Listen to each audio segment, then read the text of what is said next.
So right now, that to me is acceptable. Right there, that's pretty damn good, but still, you can sit there and say, no, that's bad. So I can take off a little more belly here, or maybe on this one, to get them to fit together better. And it will be, depending on how tight, that's another term, how tight you want your joints to be. So I'll work on that. So I think this could be a time where we could have a little, any questions that you might have? I can answer some questions, and maybe that'll be some more funny anecdotes about being a stonemason. What do you feel drumming abilities have brought to stonemasonry with the arms and stuff? Is it a similar thing? Drumming? Yeah. It's very primal. Yeah, Cro-Magnon. So stonemasonry. Yeah, Homo sapien, Homo erecti. That's it. It is. It's very primal, kind of like drums. You know, you just get on and you beat the shit out of it. How did you take it up? I mean, how did you get? After Pavement broke up, a friend of mine was working for this guy, and I did some studio. I have a little studio in my house, and I did some studio work for him.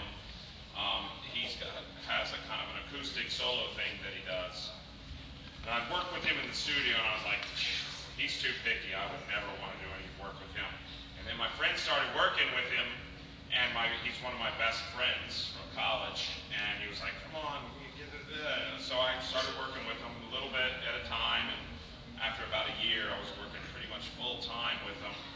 And because my friend was there, I was like, okay, we'll deal with him and his thing. And Mark and I will have a great time. We did, and then we met the shaman, and we met the Nancy Pelosi guy, and we met a lot of other people that we worked with. And I really enjoyed working for Michael for about 8 years. And then I started doing my own jobs with a friend from college who was a carpenter, and he would get jobs that needed masonry stuff, and also have carpentry jobs that needed a hand. So we've been working together for about 2 years now. We did a long driveway with 30,000 bricks that we created for this man. And that took about 7 or 8 months to do, and that was fun. And now he wants to put in a croquet course with a stone croquet-like house that you can have mixed drinks in. He likes to have bourbon, Rebel Yell, and they love to drink and play croquet, and I love croquet too, so it's perfect. And so that's going to work out. Now, hopefully he's going to build that if he gets the approval from the local authorities. You always have to have the approval from the local authorities. Building codes. That's another thing in contracting and working, doing carpentry work. You know, you start out on a building, and you're like, okay, the owner wants it here, and you wish you could start, but then you have to get the local state guys to come by and say, no, that's too close to the creek, or that's too far from the creek, or that's not safe enough. So if they stand that up, maybe this is going to be a little bit closer. Yeah, that's pretty close.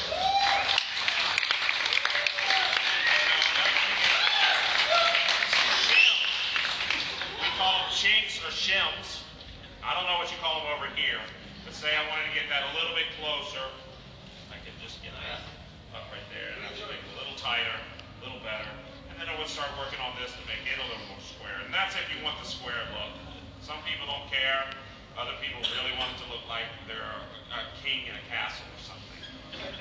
Anyway, you do what they want to do, and I try to make it look good. It's fine. Any more questions? What's the building? What's this term splooging?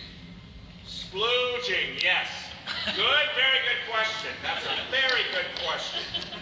Once you've built your wall or your fireplace or whatever, you have to, most of the times you have to point it. And that's the mortar between the stones or the brick. And you get a bag, a grout bag, and you fill it. It looks like one of those things that you decorate a cake.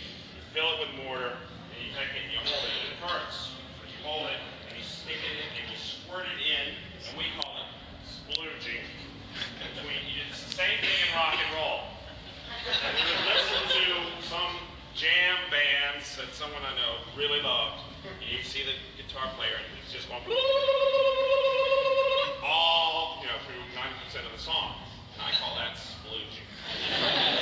So it's the same thing as doing it with the masonry. It's different, but you're doing that, and then you have to point it, you have to compress it, which is pushing it in, and then you have to strike it after it's dried after 2 or 3 hours. You strike it and you brush it. There's all different ways of getting a different look that people want. Sometimes you have to dig it back. Dig those joints. I've heard that so many times. Keep the mortar back. Because you want to have the dry look.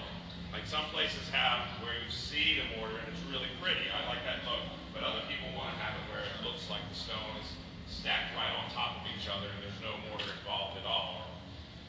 So then you put it all in. At the end of the day, you dig your joints with a little tool, somewhat like this. This is a striker, but it's more like a pointer. It's got a handle and it's a straight thing. You can go in and you dig your mortar out. You brush it so it looks good. It doesn't look messy.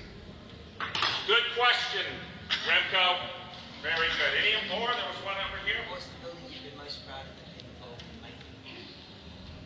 Well, there was a man that lived down the road from me, and he took an old farmhouse and picked it up and moved it out of the floodplain and built like a mound to put it on and a foundation, and it was just a wooden farmhouse. And we veneered 3 sides of it, and I built one entire side. So it was, it was about, bigger than Bob the Builder's house. Let's say that. And so I was up on scaffolding, and you call those bucks of scaffolding, and I was up on at least 3 bucks of scaffolding, and I did the entire side, and I made like one archway looking piece over a window, and so whenever I drive by it, I can go, that's what I did. And, for the rest of my life, if I live there, I'll be able to go by and say that, and hopefully maybe he'll put it on the market, and someday I'll buy it or get a friend to buy it and then be able to visit it. Because it's a really cool place. It had a cabin in the back, and we veneered the front with all the stone. It was a lot of work. I was working with the Silver Jews at the time, and I did a tour with the Jews on the West Coast doing sound men for them, and then came back and started that, and that lasted 3 months. And it was really good. But the one thing bad that happened on that job was I had a blowout. And does anybody have any idea what that might mean? A failure. Well, yeah. It's when I was building over a doorway like this, and I took the stone, and then, I was going for like 2 or 3 hours, and it was a moist day, and it rained a little bit, and it wasn't very hot. It was pretty cold. It was like maybe 50 or 45 degrees, and the mortar wasn't drying fast enough. And one of the things that you want to do as a stonemason is like lay to build, because you have to think about, you're going to be there all day, so if you lay it and it's precarious, it'll fall off if you put something on top of it. So you have to think about how long the mortar is going to take to dry and get a grip on the stone, and so that you can build as much as you can in the one spot. And fill up your whole day, so you're not standing around and the guy says, all right, you go home and you don't get a full day's work. So I built this up over this, 1 buck up over a doorway. I built it up maybe up to here.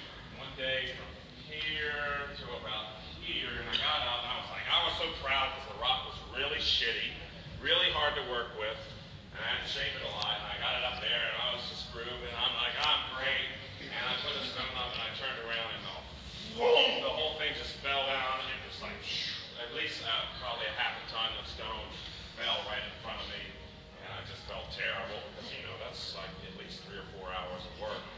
And the owner was really nice, and didn't dent up his door that bad, and my boss was really cool about it too, and he's had blowouts too. We always chuckle, oh, you had a blowout, because, you want to build as much as you can, and you want to it's your ego. I built that on and didn't have a blowout. I got that to work. So that's another thing that can happen. You can have a blowout.